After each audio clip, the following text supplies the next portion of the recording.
Welcome back to What You Will Learn. My name is Adam Ashton. And my name is Adam Jones. Today we're taking you through the best bits of the 4-Hour Body by Timothy Ferris. The subtitle for me was Thinner, Bigger, Faster, Stronger. And for you? Well, I had a different subtitle. Mine's The Uncommon Guide to Rapid Fat Loss, Incredible Sex, and Becoming Superhuman. Ooh. They're both pretty good. There you Very go. different marketing approaches. Mustn't have been selling as good as the 4-Hour Work Week and just decided to come out Mix with it a up. subtitle. Well, basically we're a week into 2021 now. You might have had a New Year's resolution to lose some weight, but the stats show that if you're in the majority, I don't know, 78, whatever the stats are, 80% have probably given up already a week in. Problem is, most diets suck, but big old Tim Ferris has got a different approach for us. So it's a lot of hope now if you're listening at the start of 2021 or if you're listening sometime in the future, because over the years since writing this book, he's grabbed the results of hundreds of people, and the story is always the same. People have lost about 9 kgs of fat in the first month.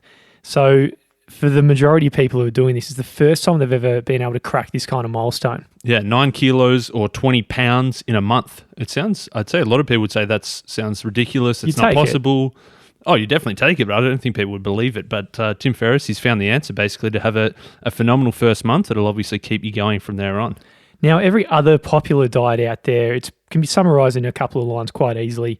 You go out there, eat more greens, eat less saturated fat, and just go out there and exercise more and burn calories. Yeah, that's pretty simple diet advice, but we're not covering any of that because whilst it's simple, it's not necessarily accurate. It makes sense that if you're burning more calories than you're taking in, so if you're exercising more than you're eating, you're going to lose weight. But the problem is then you think, okay, well, it's fine. I'll just have one Oreo cookie and then I'll just do a bit of exercise and I'll burn it off. Ferris says that if you actually did the math on that, one Oreo cookie takes 27 flights of stairs to burn off. So you might think, okay, that's one Oreo cookie. I've got to climb 27 flights of stairs. There's something missing in that whole diet there that obviously calories in and calories out is just a simple way, but it's not necessarily the best way to diet. Yeah, there's a whole bunch of BS on that calorie stuff. Like I know people like my brother, they might not eat any breakfast, any lunch, but if they're going by the calorie system, they're having a Big Mac meal for dinner. And according to the calorie-only system, that'd be healthy, which is obviously not true.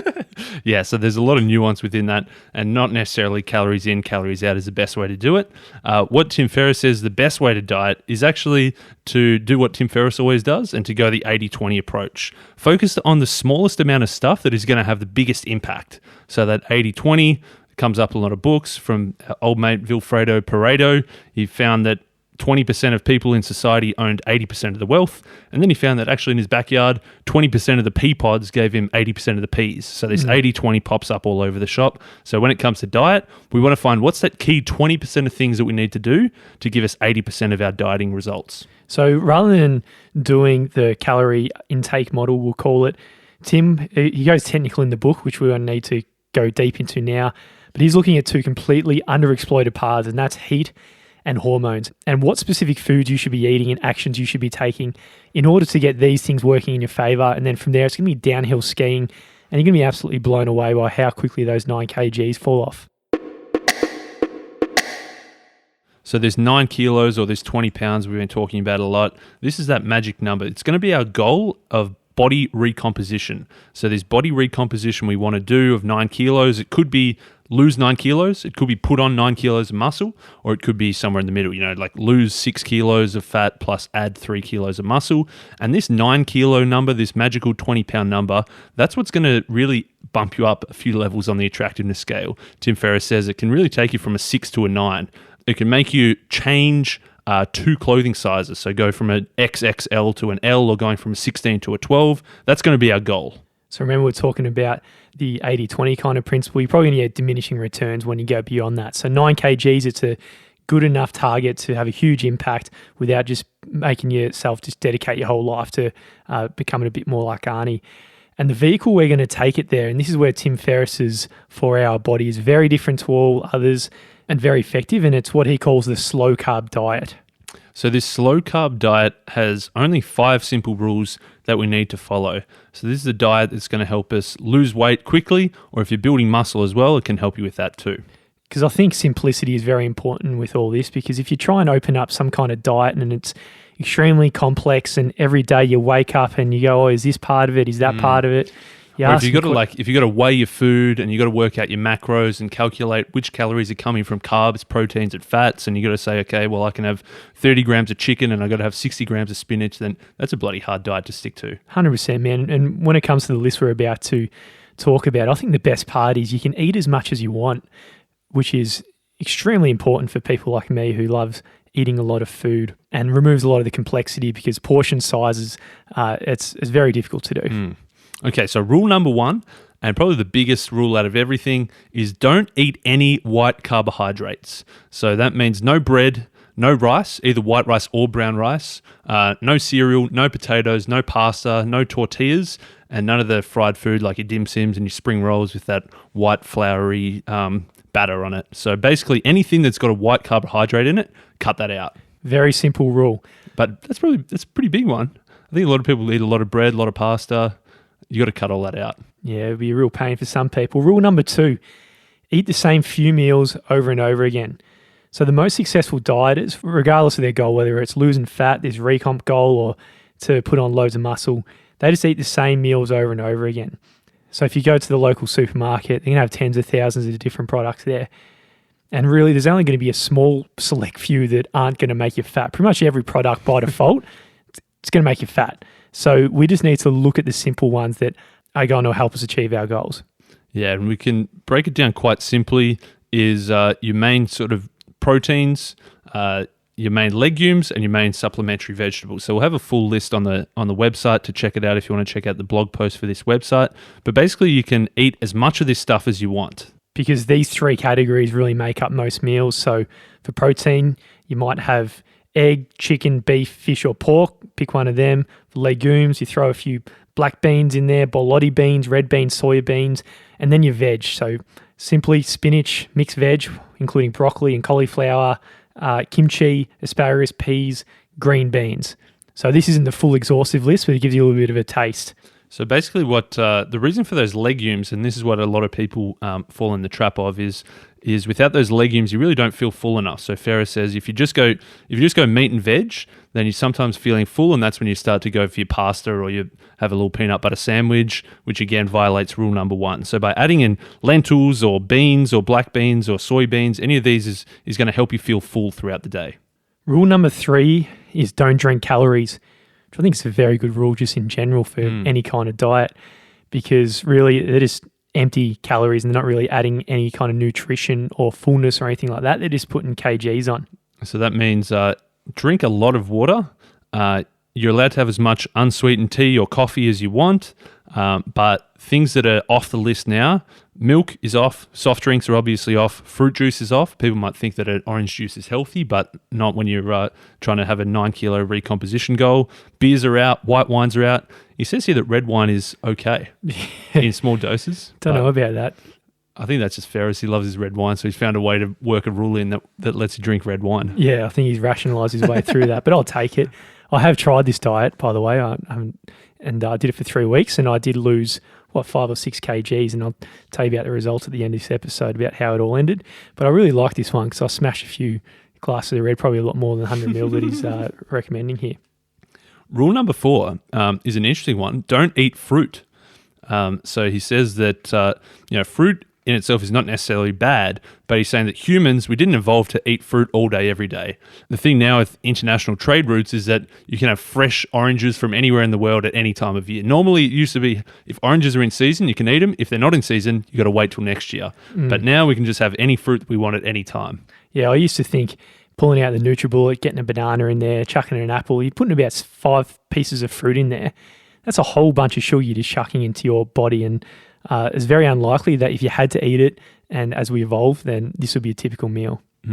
Now this, the 5th rule is probably the best by far. This is the best, actually. The best rule by far is that take 1 day off per week. So rules 1 through 4, that applies for 6 days a week. And then rule 5 is that no rules on the 7th day, basically. Go absolutely as wild as you possibly can. That's the Tim Ferriss cheat day. Have whatever the hell you want. Ice cream, Snickers, chips, chocolates, whatever the hell you want. It's actually he actually recommends this in a way that it improves your fat loss by spiking caloric intake once a week is going to mean you're way back down in the next few days. Is going to add to your overall weight loss. Yeah, you might, if you're looking at the scales and you think, okay, I've lost 4 kilos this week, and then on Saturday's your cheat day, and then you get on the scales on Sunday morning, you've put on 2, and you think, well, that's half my week done. But what Ferris says, it only takes another day or 2 to get back to where you were and then keep going. And he says the benefits of this is that there is no like long-term down regulation of metabolism. So if you did all day, every day, follow the 4 rules and cut down on your, cut out the fruits, cut out the caloric drinks, cut out the white carbs. He says that over the long term, your body actually says, okay, well, this is how much food I'm going to get, so this is how much energy I'm going to burn each day.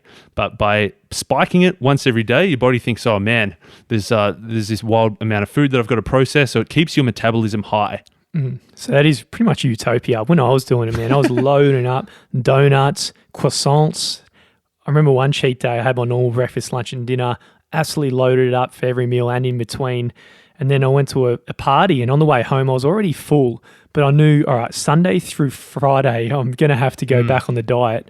So I got another family pizza and I'm already full, and I actually finished the whole pizza. Oh, nice. When I got home, just nothing.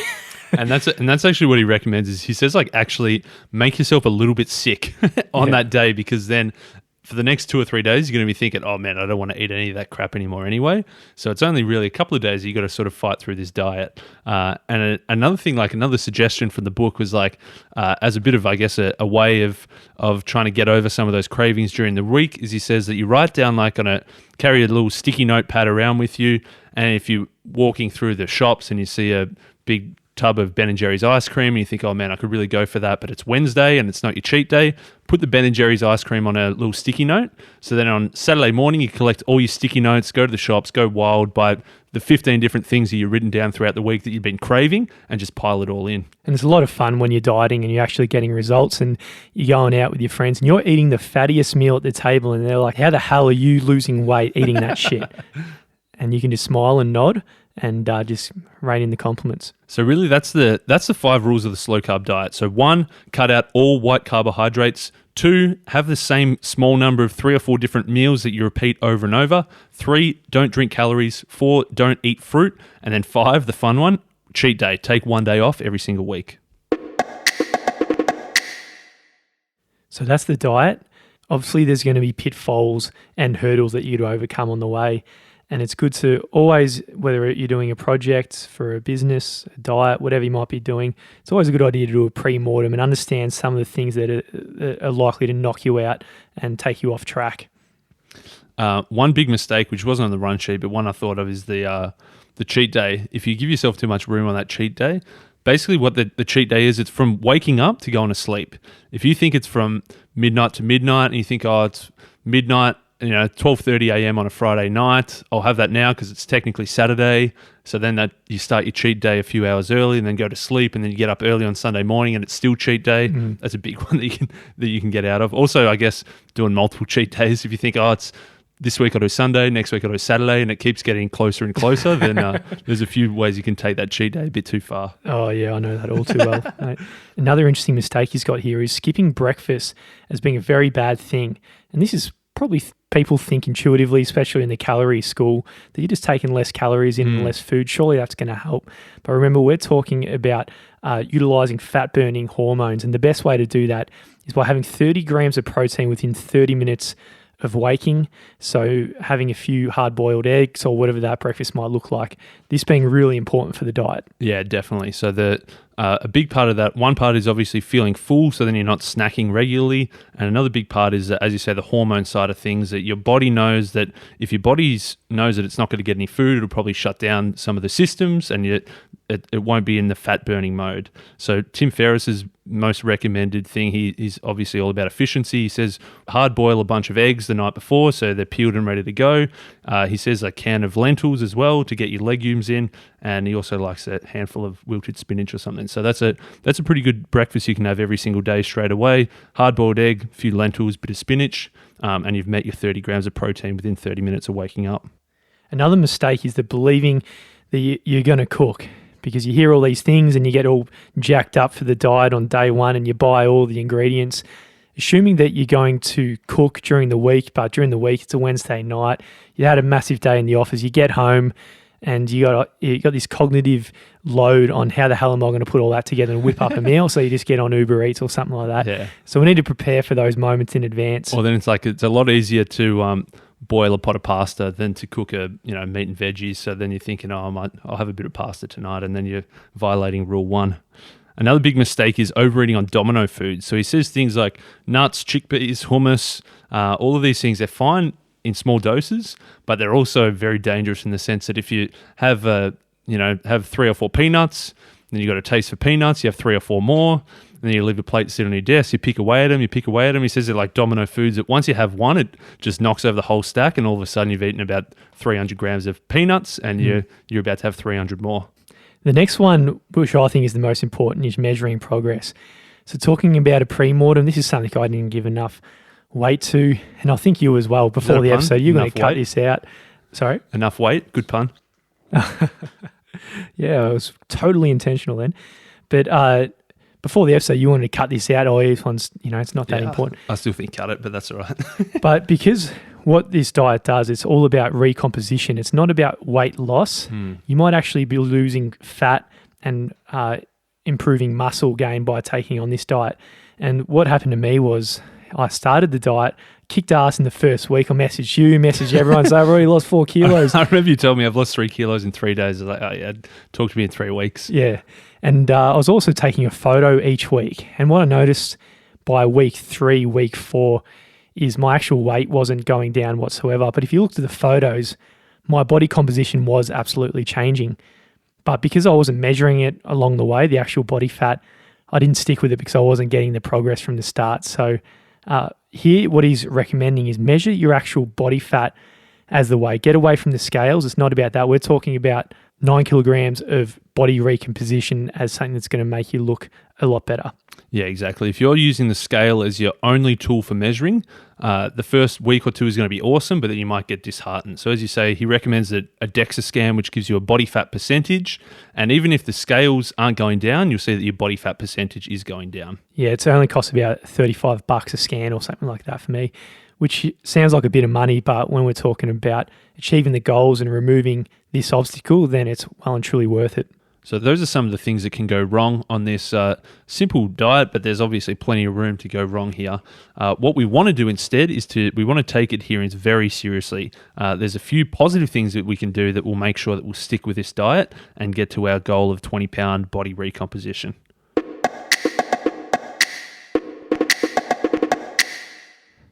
So being a human, there's inevitably going to be a force that is going to try and make you fail. It's the reason why everyone's stopping those New Year's resolutions early. It's the reason why everyone's quitting diets, not achieving any of their goals. And it's something that's just taking the easy way out. At 9 p.m. for some people, you're watching Netflix and you're on a diet, and there's a part of you that just wants to pull out those chockies, grab the Tim Tams and everything like that. Man, that's a very powerful kind of force. So we want to set up some counter forces as best we can. And the way we're going to do that is tap into some areas of psychology. So one of them is to make it competitive. So I actually had a mate, this is going back probably 8 years, a mate name's Devraj. I don't know if he listens anymore or not, but we'll give him a shout out, that he made like a Facebook group, added about 100 people in there and said, guys, I want to lose 15 kilos or whatever it was, and I need a bit of accountability. So he's got on there, he's playing on that sort of public accountability, that social pressure of it. And then he took bets. So he said to anybody who wants to put a bet on me, I'm going to lose 15 kilos in 2 months. If put a bet on, if you win, like if I don't lose, I'll pay you back double. And if I lose the 15 kilos, I'm going to take that money and donate it to charity. So playing on a bit of loss aversion there as well, so that he knew that he had about $500 there of people betting. If he lost 15 kilos, he'd donate $500 to charity. If he didn't lose 15 kilos, he had to pay $1,000 out to all his mates who were going to hang shit on him for the next 10 years. But he did it. He got there. So good on him. Now, the second thing we can do is just make it conscious. For me, throughout 2020, I started a pretty healthy weight, but without knowing it, I just slowly stacked on the kilos. And then there was actually this one moment where I was taking a video of myself doing a funny video I was sending to a couple of people with my shirt off. And then I looked back at that photo, I was like, Jesus Christ, is that me? This big gut sticking out. And for some reason, I think my brain tricks me when I'm looking in the mirror, like, because I somehow look pretty good in the mirror, I think. But this video really kind of said, all right, enough's enough, time to start losing some weight and get onto this diet. I think there's definitely there's the mind or the eyes definitely play tricks on you. I remember one of our good mates, Peter Fitzsimons, we did an interview with him that never made it onto the podcast. That's a whole different story in itself. But he had this book called The Great Aussie Bloke Slim Down or something, and he was saying that he used to be a rugby player, used to play at about 100 kilos.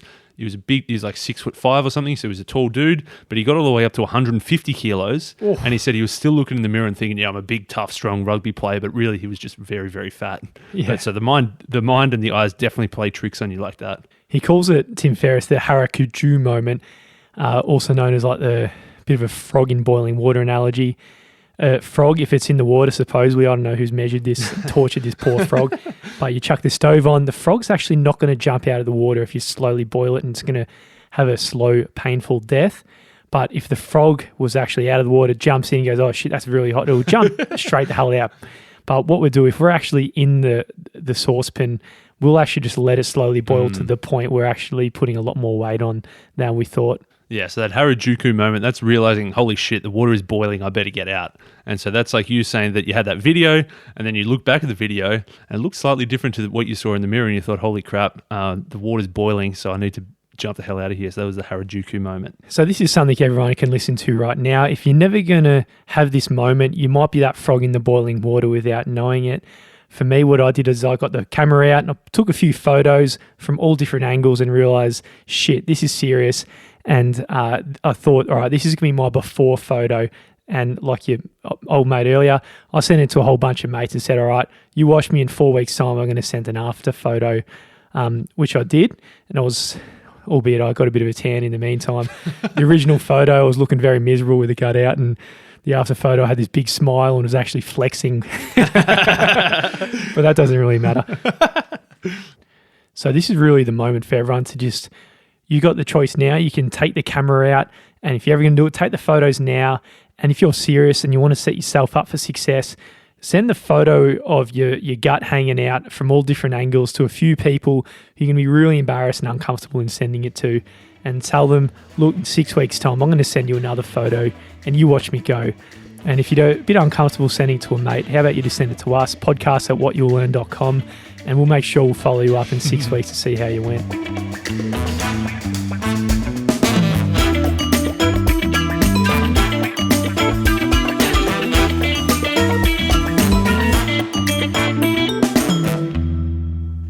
So as we said, if you want to take this challenge, hit us up at podcast@whatyou'lllearn.com. I'll actually post the photo of my before and after photo on our Instagram. So if you want to check that out, the miserable before photo and the real happy and jolly after photo with the better sunlight and tan and hair tied back and big smiles, go to Instagram and find us at What You Will Learn.